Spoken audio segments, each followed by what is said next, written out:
Selamat pagi kepada Dewan Juri yang terhormat, Panitia National Essay Competition 2020, dan Universitas Jember, dan juga kepada para peserta sekalian.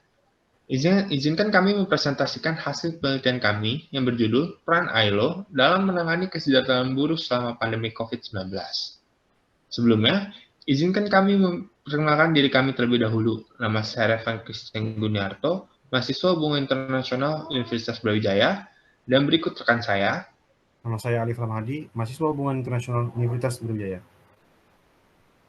Berikut outline pembahasan kami, dimulai dari pendahuluan, kemudian metode penelitian, pembahasan, dan terakhir penutup. COVID-19 pertama kali ditemukan di Wuhan, Tiongkok, hingga akhirnya menjadi pandemik seperti sekarang ini.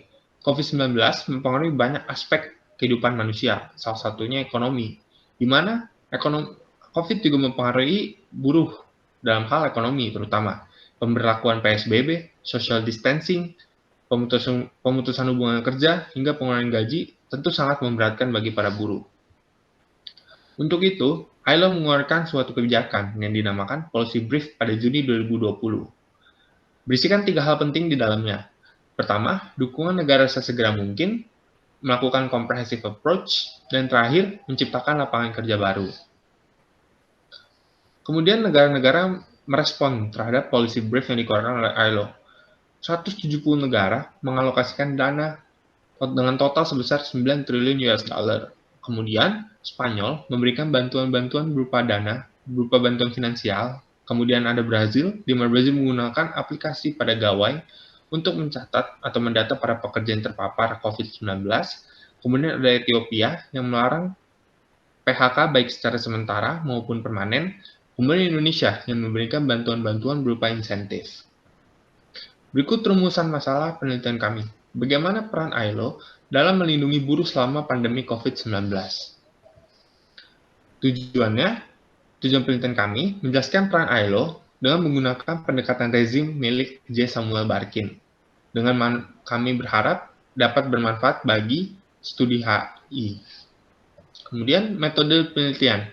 Kami menggunakan penelitian eksplanatif dengan metode penelitian kualitatif. Data yang kami gunakan adalah data kualitatif dengan menggunakan teknik analisis data kualitatif.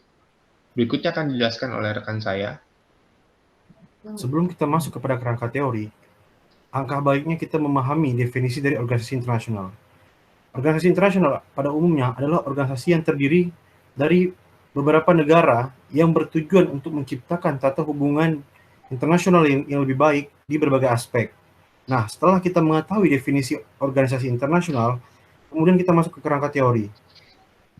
Kerangka teori yang kami gunakan adalah teori rezim dari Samuel J. Barkin yang kami ambil dari bukunya International Organization, Theories and Institutions, yang mana teori ini menekankan kepada kepatuhan negara anggota organisasi internasional untuk mematuhi prinsip, peraturan, serta keputusan yang dikeluarkan oleh organisasi internasional.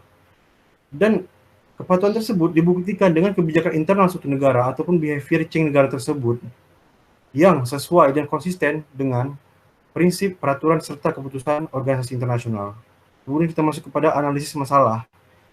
Di sini kita bisa melihat bagaimana peran ILO untuk mempengaruhi negara-negara anggotanya untuk menciptakan suatu kebijakan yang sangat bermanfaat bagi para buruh di masa pandemi ini. Kemudian kita masuk kepada pembahasan terakhir, yaitu kesimpulan dan saran, di mana kesimpulan yang kami tarik adalah peran ILO sangat vital dalam mendorong dan sebagai perekomendasi kebijakan untuk negara agar menciptakan kebijakan yang positif untuk para pekerja buruh di masa pandemi COVID-19. Serta saran yang kami ajukan adalah perlunya sinergitas lebih besar antara pihak-pihak terkait untuk menjamin kesejahteraan buruh selama pandemi COVID-19. Sekian presentasi dari kami, lebih dan kurangnya mohon maaf. Terima kasih.